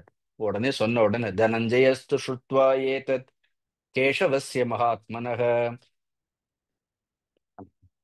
பிரக்ஷதோ பீமசேனஸ்ய சவ்யம் ஊரும் அத்தாடையத் அப்படின்னு உடனே என்ன பண்ணாரா அப்படியே, யார் அப்படியே அந்த யுத்தம் நடந்துட்டு இருக்கும்போது பீமசேனன் பார்க்கிற மாதிரி அர்ஜுன் என்ன பண்ணானா தன்னுடைய இடது தொடை மேல 2-3 தடவை இப்படி தட்டி காமிச்சானா. அப்படின்னு என்ன அர்த்தம்? இப்படி எல்லாம் நீ இப்படி இப்படி எல்லாம் சண்டை போட்டா வராது, இடுப்பு கீழே ஒரு அடி அடிச்சாதான் அவன் போவான். அதனால நீ என்ன பண்ணு, சண்டையை ஒழுங்கா போடுன்னு சொன்ன உடனே அந்த நேரத்துல தென் ஹி அண்டர்ஸ்டுட். பீமா உடனே தெரிஞ்சுட்டு என்ன பண்றான், கொஞ்சம் இந்த மண்டலாக்கார யுத்தம்னு சொல்வார்கள், கொஞ்சம் அப்படி ரவுண்ட் ரவுண்டா ஒரு விசித்திரமா என்ன பண்றான், ஒரு யுத்தம் பண்ண ஆரம்பிச்சான். Just to draw his attention, to provoke Duryodhana. பொண்ணு அந்த விசித்திரமா யுத்தம் பண்ணும் பொழுது அவனை ஓங்கி அடிக்கணும்னு நினைச்ச துரியோதனன் என்ன பண்றான் அப்படின்னா, ஓங்கி ஒரு அடி அடிக்கிறான். அந்த அடியை வாங்கிக்கிறான். Actually he takes that beating. அடிச்சு ஒரே ரத்த காயத்தோடு பீமசேனன் வந்து பூமியில விழறான். விழுந்து இவன் வந்து சுத்தி சுத்தி வந்துட்டு இருக்கிறான். துரியோதனன் சுத்தி சுத்தி வர்றான். வரும்போது இவன் பூமியில விழுந்திருக்கிறான். விழுந்தவன் திருப்பி அந்த கதையை எடுத்து அந்த துரியோதனனை கொல்லணும்னு அந்த கதையை எடுக்கிறானா இல்லையா, அவன் ஒழுங்கா நின்றுட்டே விளையாடி இருக்கலாம். அதனாலதான் நம்ம சொல்லுவோம் ரொம்ப துள்ளி குதிக்காதுன்னு சொல்லுவோமா இல்லையா அப்படின்னா. வாழ்க்கையில சொல்ல ரொம்ப துள்ளி குடிக்காத தம்பி, ரொம்ப ஆடாதன்னு சொல்லுவான்னு இல்ல. சி, அவனுக்கும் பாருங்க, when he was well, Bhimasenan கீழே விழுந்து ரத்த கலரியோட இருக்கு. இந்த பாக்ஸிங்ல பார்த்தா இப்படி எல்லாம் இருக்கும் அப்படின்னு, ஆனா சினிமால தான் இதெல்லாம் பார்க்க முடியும் அப்படின்னா. இன்னும் எல்லாம் விழுந்து திடீர்னு இவன் என்ன பண்ணுவான்னா அந்த நேரத்துல ஒழுங்கா அப்படியே நின்று வந்து இவனை அடிச்சிருக்கலாம். ஆனா அந்த மாதிரி ஒரு சூழ்நிலையை பீமசேனன் தான் உருவாக்குறான். அப்படியே எழுந்திருக்க முடியாத மாதிரி அப்படி கதையை தூக்கி அடிக்க போகும்போது இவன் எழுந்திருக்க விடக்கூடாதுங்கிறதுக்காக தன்னுடைய பலமெல்லாம் சேர்ந்து ஒரே அடியை அடிக்கணும்னு இவன் என்ன பண்றான், அப்படி துள்ளி குதிக்கிறா. யாரு? துரியோதனன் துள்ளி குதிக்கிறாராம். அப்படியே மேல போய் அப்படி மேல போய் வந்து ஒரு அடி அடிக்கணும்னு பார்த்தோன்னு பீமசேனன் பார்த்தான், இதுதான் சமயம் அப்படின்னு சொல்லி, when his feet was not touching the ground, அவன் வந்து ஆகாயத்துல இருக்கணும் போது தன்னை தற்காத்து கொள்ள வேண்டியதுக்காக என்ன பண்றான், அவன்கிட்ட பலம் இல்ல, அந்த பலம் இருக்கு, அதான் சொல்லிட்டால சாமர்த்தியம் இல்ல. இப்ப சாமர்த்தியம் அங்கிருந்து வந்தாச்சு, அர்ஜுனனும் கிருஷ்ணரும் சேர்ந்து சாமர்த்தியத்தை சொல்லியாச்சு, இவன்கிட்ட பலம் இருக்கு. இதுதான் சாக்கு அவன் மேல தாவனானா இல்லையா, துள்ளி குதித்து அவன் கீழே வரும்போது என்ன பண்றான், அப்படியே ஓங்கி ஒரு அடி அடிச்ச உடனே 2 தொடைக்கு நடுவுலயும் போய் விழுந்தது. என்ன ஆகுது, அவன் அடிச்சா என்ன ஆகும், பீமன் அடிச்சா என்ன ஆகும் அப்படின்னா, அந்த துரியோதனுடைய 2 தொடையும் பிளக்கப்பட்டு விட்டது அப்படி. அதான் சொல்றேன். சா வஜ்ர நிஷ்பேஷ சமா பிரகிதா பீம கர்மணா உரு துரியோதன சியாத பப்பஞ்ச பிரியதர்ஷனோ பிரதர்ஷனோ. So, அவனுடைய 2 தொடைகளும் என்ன பண்றது, முறிக்கப்பட்டு அப்படியே அந்த வஜ்ராயுதம் மாதிரி இருக்கக்கூடிய அந்த கதை முடிஞ்ச உடனே என்ன பண்றான், அப்படியே கீழே உன்னுடைய புத்திரன் கீழே விழுந்தான். தொடைகள் முறிக்கப்பட்டு அவன் யார் தாவ சொன்னா, அதனால தான் சொல்ல, ரொம்ப துள்ளி குதிக்க யார் சொன்னா, ஒழுங்கு கீழே நின்று சண்டை போட வேண்டியதுதானே. அதனால பீமனை அடிச்சான், அவன் விழுந்தான்னு சஞ்சய் ரொம்ப அழகா சொன்னார் அப்படி. சில சமயத்துல நம்மளுடைய எக்ஸ்டர்னல் அஃபேர்ஸ் மினிஸ்டர் ஜெய்சங்கர் பேசுறாருல, அந்த மாதிரி தான் என்ன பண்றாரு, அவன் ரொம்ப கூலா சொன்னான் அப்படி. அது அப்படிதான் அப்படி, நீங்க அப்படி இருந்தா நாங்க இப்படி இருக்கோங்கிற மாதிரி அவன் போய் துள்ளி குதிச்சான், இவன் அடிச்சான், அவன் விழுந்தான்ப்பா, இதுதான் உன் பையனுக்கு நேர்ந்த கதின்னு சொல்லி முடிச்ச உடனே அப்ப பாண்டவர்கள் எல்லாரும் everybody was not happy. At the time Bhima also does out of hatred. அதனால்தான் see too much excessive hatredness is also should not be entertained. இவன் என்ன பண்றான் அப்படின்னா, அவன் கீழே விழுந்துட்டானா இல்லையா, அவங்க கிட்ட போய் அவன் செய்த கெட்ட காரியங்கள் எல்லாம் அவனுக்கு நினைவூட்டி என்ன பண்றான், தன்னுடைய இடது கால்ல துரியோதனுடைய தலையை எட்டி உதைக்கிறான். See, that should not be done. Bheeman என்ன பண்றான், எட்டி உதைச்ச உடனே தர்மபுத்திர கெட்ஸ் ஆங்கிரி. உடனே சொன்ன, அப்பா நீ அவனை அடிச்ச, அவன் கீழே விழுந்தான், முடிஞ்சு போச்சு, அதோட என்ன ஆச்சு, தேர் எண்ட்ஸ் தி எனிமிட்டி அப்படி. தேர் எண்ட்ஸ் தி எனிமிட்டி அப்படி. ராமாயணத்துல கூட சொல்லுவாரு, மரணாந்தம் வைரம்னு சொல்லிடுவாரு. பீஷ்மனை கூப்பிட்டப்பா, சகோதரன் சாகர வரை, அவன் சாகர வரைக்கும் தான் வைரம், அவன் செத்து போயிட்டான், இனிமே என்ன வைரம், அவனுக்கு மேல என்ன விரோதம். ஏன்னா ராவணன் அவன் ஒரு உத்தமமான பிராமணன், அவனுக்கு செய்ய வேண்டிய கடமைகளை எல்லாம், ஈம காரியங்களை எல்லாம் நீ தான் இருந்து செய்ய வேண்டும்னு விபீஷணனுக்கு ராமரே சொல்வார். மரணாந்தம் வைரம், அவ்வளவுதான். இங்க அவன் விழுந்துட்டான், அதுக்கப்புறம் அவனுக்கு என்ன இவ்வளவு வைரம், அவனு அதுவும் இடது கால்னால போய் அவனுடைய தலையை எட்டி உதைக்கிற. தர்மஸ்தே அதிகதோ பவேத், you have in fact violated dharma. டிரான்ஸ்கிரஷனா சம் இங்கிலீஷ் வேர்ட்ஸ்ல உண்டு, transgressing. Aggression is different, transgression is different. அதனால நீ தர்மத்தை நீ மீறி நடந்துக்கிற. First of all is also equally raja, அவன் இத்தனை நாள் ராஜாவா இருந்திருக்கிறான். நாட் ஞாத்தீச்ச and all set and is our own brother. அவன் நமக்கு சமோதரன். ஒரு ராஜா கொல்லப்பட்டிருக்கின்றான், ஒரு சகோதரன் கொல்லப்பட்டிருக்கின்றான். அயம்ன ஏத்தத் நியாயம் தவ அனக, உன் போன்ற உயர்ந்தவர்களுக்கு இப்படி மாதிரி கீழ்த்தரமான செயல்களை எல்லாம் செய்யக்கூடாது அப்படின்னு சொல்லி என்ன பண்றாரு அப்படின்னா, அவனை பீமசேனனை அதட்டிட்டு தர்மராஜா போறார். பக்கத்துல போய் துரியோதனை ஆசுவாசப்படுத்துற, அப்பா என் மேல கோவப்படாத, என்ன என் மீது நீ சரி, அது அவருடைய லட்சணம், அவர் சொன்னா சொல்லிட்டு போட்டும், நீ என் மேல கோவப்படாத. இப்படி போய் ஒரு டெரரிஸ்ட் போய் நம்ம சொல்லிட்டு இருக்க முடியாது. But here these people all set and they're all their own relatives. அது அது தர்மபுத்தருடைய மனசு, அவ்வளவுதான் அப்படி. அப்ப நீ கோவப்படாத, நீ இனிமே வருந்தப்படாத, ஒரு கோரமான கர்மத்தை நீ செய்தேன்னு ரொம்ப சாப்பிட்டா சொல்றாரு இவர். அவ்வளவுதான்.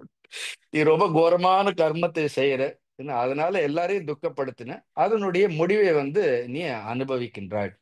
நீ செய்த தவறு, யார் சொல் பேச்சு நீ கேட்கல, நீ செய்த குற்றத்தினால் உனக்கே நீயே இழைத்து கொண்ட முடிவு இது, அநீதி இது. அதனால எங்களை எல்லாம் குறை சொல்லாத அப்படி. அதனால உன்னுடைய மரணம்ங்கிறது, உனக்கு இந்த மரணம்ங்கிறது ஒருவேளை நீ வீர மரணம் அடைஞ்சதால உனக்கு சொர்க்கத்தை கொடுக்கலாம் அப்படின்னு சொன்ன உடனே, இது சொல்லி முடிச்ச உடனே, இதை யார் சொல்றார், சஞ்சயன் திருதராஷ்டனுக்கு சொல்றாரு. உடனே திருதராஷ்டிரன் கேட்கிறான், ஒரு ஸ்லோகன் சொல்றான் பாருங்க திருதராஷ்டிரன், ரொம்ப நல்லா இருக்கு. அதர்மேண ஹதம் திருஷ்டுவா ராஜானாம் மாதவோத்தமக கிமப்ரவீத் ததா சூத பலதேவ மகாபலக. திடீர்னு அவனுக்கு தெரியுது, திருதராஷ்டிரன் சொல்றான், அதர்மேண ஹதம் திருஷ்டுவா அப்படி. See, my son is now killed, because of enrage, அதர்மமாக கொல்லப்பட்ட என்னுடைய மகன். அப்ப இவ்வளவு நாள் நடந்ததெல்லாம் திருதராஷ்டிரன் என்ன நினைச்சிட்டு இருக்கான், ஒரு மனிதர்களுக்கு அவயங்களில் குறைபாடுகள் இருக்கிறதுங்கிறது பெரிய குறை கிடையாது, அது குறை இல்லை அப்படி.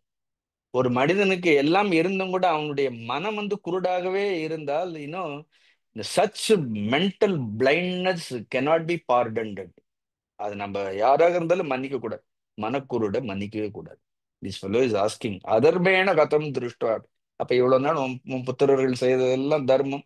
சோ அவங்க ராஜ்யத்தை நீங்க திரும்பி கொடுக்காததெல்லாம் தர்மம். கடைசியில் 5 கிராமம் கேட்டார்கள், அதையும் கொடுக்க முடியாதுன்னு, ஊசி முனை அளவு கொடுக்க முடியாதுன்னு சொன்னது தர்மம்.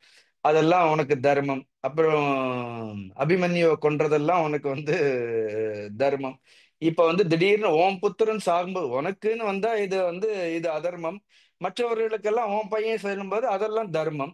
ஓம் இது என்ன அர்த்தம்? இது பேர் பாசம் கிடையாது. இது பேர் மோகம்.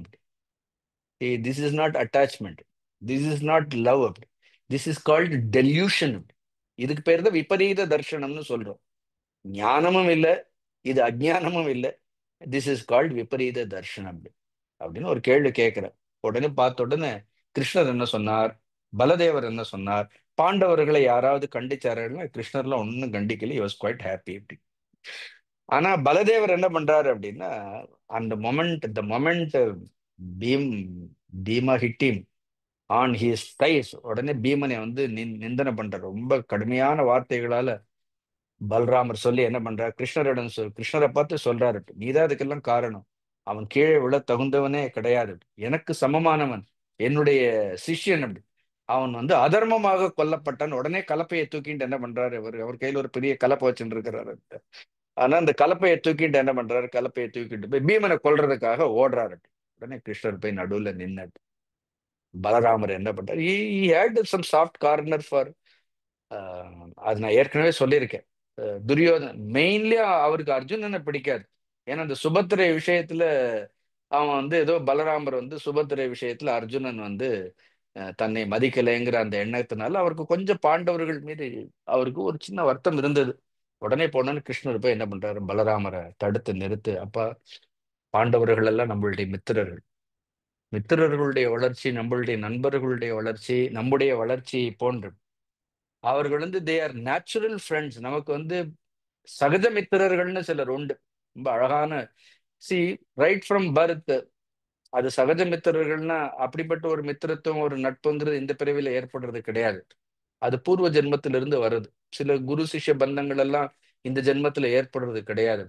ஏன்னா ஜன்மாந்தரமாக அந்த குருவினிடத்துல இருக்கக்கூடிய, ஏன்னா அந்த பக்தி தான் அது அதிகமாயிண்டே இருக்கும். அதே மாதிரி இவர்கள் எல்லாம் சகஜ மித்திரர்கள். அது மட்டும் இல்ல, அவர்கள் நம்மளுடைய அத்தையினுடைய பிள்ளைகள் இல்லையான்னு கேட்கிறாரு. அது நம்ம அத்தை பிள்ளைகள் இல்லையா, குட்டியினுடைய பிள்ளைகளா இல்லையா? என்றைக்காவது அவர்கள் தர்மத்தை தவறி இருக்கின்றார்களா? தர்மத்திற்காக எவ்வளவு கஷ்டப்பட்டிருக்கிறார்கள். ஒரு பிரதிஜை எடுத்தான். பீமசேனனுக்கு ஒரு பிரதிஜை இருக்கிறது, அவனுடைய தொடையை பிழப்பேன், துரியோதனுடைய தொடையை பிழப்பேன். அது மட்டும் இல்ல, அவன் பிரதிஜை எடுக்கிறதுனால அது நடக்கல. மைத்ரேய ரிஷி உனக்கு நன்றாக ஞாபகம் இருக்கிறதா? நான் எப்போ இந்த மைத்ரேய ரிஷியை பத்தி சொல்லியிருக்கிறேன். தி கிரேட்டஸ்ட் ரிஷி அப்படி. ஆக்சுவலா பரமகுரு. கிருஷ்ணன் இந்த தேகத்தை விடும் பொழுது மைத்ரேயர் மட்டும்தான் இருந்தார். He is always 12 years. எப்பொழுதும் 12 வயதோட இருக்கக்கூடியவர் மைத்ரேய ரிஷி. அந்த மைத்ரேய ரிஷி வந்து போகும் பொழுதே சொன்னார், உன்னுடைய மகன் நான் சொல்றதை கேட்டா நான் அவனுக்கு அனுகிரகம் பண்ணுவேன், கேட்கலன்னு சாபம் பண்ணுவேன்னு சொன்னா. அவரை அவமதித்தா. அவர் வந்து 2 தொடைகள், அவர் இருக்க தொடையை தட்டினா அவர் கொடுத்த சாபம் அப்படி. அதனால ரிஷியினுடைய சாபம் நிச்சயம் வந்து பலிக்காமல் போகாது. அதனால பல தர்மங்களை எல்லாம் பலராமர்கிட்ட சொல்றார். சொல்லிட்டு கடைசியில் நிறைய ஸ்லோகங்கள் இருக்கிறது. கடைசியில் சொல்றார், பிராப்தம் கலியுகம் வித்தி பிரதிஜ்ஞாம் பாண்டவஸ்ய ச அதர்மோ வித்யதே நாத்ர யத் பீமோ கதவான் ரிபும். அதனால அப்பா கொஞ்சம் கொஞ்சமா பிராப்தம் கலியுகம் வித்தி. கலியுக is fast approaching. You remember that. இது கலி வரப்போறது அப்படி. பிரதிஜ்ஞாம் பாண்டவஸ்யச்ச அப்படி. பாண்டவர்களுடைய பிரதிஜையும் நீ மனதில் கொள்ள வேண்டும். அதர்மோ வித்தியதே நாத்திர, அதனால் ஐ டோன்ட் see எனி அதர்ம இன் திஸ் அப்படி. பீமோ ஹதவான் ரிபு, தன்னுடைய எதிரி அதர்மத்துல காரியம் செய்தவன பீமன் கொன்னான். அதோடு மட்டும் இல்லாமல் துரியோதனனுக்கு கூட பீமனுடைய பிரதிஜை தெரியும், அவனுக்கும் தெரியும். ரிஷியனுடைய சாபமும் துரியோதனனுக்கு தெரியும். தொடையில் அடிக்கப்பட்டுதான் அவனுக்கு மரணம்னு தெரிஞ்சவன் அப்புறம் எதுக்கு தொடையை காட்டணும்னு கேட்கிறாரு. அவங்க ஒழுங்க கீழே நிக்க வேண்டியதானே அப்படின்னு. அப்ப பாருங்க, அந்த பிரதிஜை, பீமனுடைய அந்த பிரதிஜை அந்த ரிஷியனுடைய சாபம் அவனை துள்ளி குதிக்க வச்சிருக்கிறது அப்படின்னு. அவன் எதுக்கு அந்தரத்துல போகணும்? அதனால பீமன் அவன் வந்து அவன் நிற்கும்போது பீமன் அவன் தொடையில அடிச்சானா, இல்ல சுற்றி வரும் பொழுது தொடையில அடிச்சானா? அவன் நிற்கும்போதும் அடிக்கல, சுற்றி வரும்போதும் அடிக்கல. ஏற்கனவே ஒரு பெரிய அடிபட்டு கீழே விழுந்து கிடக்குறான் அப்படி. அந்த நேரத்துல இவன் அந்தரத்துல ஏறி அவனை ஓங்கி அடிக்க வரும்பொழுது தற்காப்புக்காக அந்த பீமன் தன்னை காத்து கொள்ளணுங்கிற ஓங்கி ஒரு அடி அடிச்சான். அவனுக்கு ஏற்கனவே சாபம் இருந்ததால அவனுடைய தொடை பிளந்து விழுந்தான். இதுதான், இவ்வளவுதான். இந்த இந்த கிளைமேக்ஸ் இதோட முடிஞ்சது. என்ன, you cannot rewrite this story அப்படின்னு. This is the climax, you have to accept it. ஆனா நீ வாட்டு நிம்மதியா போ அப்படின்னு சொன்ன உடனே அவர் உடனே கிருஷ்ணர் இதெல்லாம் சொன்னோன்னா பலராமர் கொஞ்சம் கோச்சிட்டு என்ன பண்றாரு, அங்கிருந்து கிளம்பிட்டார். கிளம்பின உடனே தர்மபுத்திரரை பார்த்துட்டு சொல்றார், see all set and done, I am happy in a way for what Bhima has done, but one thing I completely disapprove the way he treated Duryodhana after his fall. அவன் கீழே விழுந்தப்புறம் அவன் வந்து இடது கையால பீமன் அவன் தலையை வந்து எட்டி உதைத்த காரியத்தை வந்து தர்மபுத்திரா என்னால் ஒரு பொழுதும் ஏற்றுக்கொள்ள முடியாது. You should not have allowed இட்னு தர்மர் சொல்றார். நான் பண்ணல. உனக்கே தெரியும் இத்தனை வருஷம் வந்து அவன் அவ்வளவு கொடூரமான காரியங்களை எல்லாம் பண்ணியிருக்கிறான். அவ்வளவு கொடூரமான ஒண்ணு வந்து கொடூரமான காரியங்கள் பண்றது வேறு. சம்டைம் நீங்க ஜஸ்ட் இமேஜின் இன் ஒரு personal life also somebody does something, யாராவது வந்து ஏதாவது ஒரு கொடூரமான ஒரு காரியத்தை அவங்க பண்றாங்கன்னா அது கூட நம்ம மறந்துடுவோம். But if the words R uttered, ரொம்ப திரும்ப திரும்ப திரும்ப கொடூரமான வார்த்தைகள் சொல்லப்பட்டால் என்ன ஆகும்? அந்த கொடூரமான வார்த்தைகளை வந்து நம்மால் வந்து ஒரு பொழுதும் பொறுக்க முடியாது. அதனால ஏதோ அதெல்லாம் அவனுக்கு ஞாபகம் வந்து he was just triggered by all that அப்படி. So by mistake he has done it. But நான் அதுக்காக அவனை கூப்பிட்டு நான் கண்டிச்சேன். நான் அதை ஏற்றுக்கொள்ளவில்லை. I expressed my displeasure. நீயும் மன்னிச்சிடு, it has happened, the situation triggered, I apologise for that, அதற்காக நான் மன்னிக்கிறேன். நான் கிருஷ்ணனும் சார் சரி அதுபடியே ஆகட்டும்னு சொல்லி அவர்கள் எல்லாம் என்ன ஆகுது எல்லோரும் கிளம்பி அதுக்கப்புறம் போய் கிருஷ்ணரும் போய் சொல்றார், அப்பா நடந்தது நடந்து போச்சு. துரியோ எல்லாரையும் அங்க இருக்கிறவங்க எல்லாம் பார்த்து சொல்றார், இனிமேல் யாரும் துரியோதனனை நிந்திக்க வேண்டாம். அவனை இப்ப அடிபட்டு he didn't die immediately. அவன் உடனே இறக்கல. அடிபட்ட உடனே துரியோதனன் இறந்து போகல. he fell down. No, he cannot move. ஏன்னா இனிமே அவன் வந்து he has already suffered. இனிமேல் அவர் வார்த்தைங்கிற அந்த அஸ்திரங்களை கொண்டெல்லாம் யாரும் துன்பப்படுத்த வேண்டாம்னு சொன்ன உடனே he tries to get up. என்ன இது மாதிரி சொன்ன உடனே கிருஷ்ணரை வந்து அவ்வளவு நிந்தை பண்றான். இது ஒரு 11 ஸ்லோகம் இருக்கிறது. அந்த கடைசி காலத்துல கூட அந்த துரியோதனன், எனக்கு தெரிந்து இந்த உலகத்துல அதிகம் நிந்தை செய்யப்பட்ட ஒருத்தர் இருப்பார்னா கிருஷ்ணர் தான். he is the only person according to me whatever I have read அப்படின்னு. இன்னும் he has, அதனால ஆக்சுவலி இந்த உலகத்துல இருக்கக்கூடிய மொத்த சாபங்கள் அந்த பீரியட்ல, அந்த காலத்துல இருந்த அதர்மங்கள், அந்த காலத்துல இருந்த அந்த சாபம், அத்தனை நிந்தனைகளையும் ஒருவர் தன்னில் ஏற்றுக்கொண்டிருக்கின்றார். அப்ப அவர் எவ்வளவு பெரிய யோகி, அவர் எவ்வளவு பெரிய பிரம்மஞான். அது சாட்சாத் பகவானால தான் முடியும். Otherwise this much of negativity nobody can accept it. அவ்வளவு நிந்தை பண்றான். கிருஷ்ணர் வழக்கமா என்ன பண்ணுவாரு, சிரிச்சுட்டே போவாரா இல்லையா? அதே மாதிரி என்ன பண்றாரு, அவர் புன்சிரிப்போட நடந்து போயிடுறாரு. Then what happened, the end of that Shalya Parva, they all then they code, அவரவர்கள் அவர்களுடைய பாசறைக்கு போவார்கள். அதன் பிறகு திருதராஷ்டனை காந்தாரியில பார்க்க போவார்கள். There are some one or two very interesting incidences also that took place in the end of Salliya Parvam. What it is that we will see in our next class. அடுத்த கிளாஸ்ல ஓம் பூர்ணமத பூர்ணமிதம் பூர்ணாத் பூர்ணமுதச்யதே பூர்ணஸ்ய பூர்ணமாதாய பூர்ணமேவா உசிஷ்யதே. ஓம் சாந்தி சாந்தி சாந்தி. ஹரி ஓம் ஸ்ரீ குருப்யோ நமः. ஹரி ஓம்.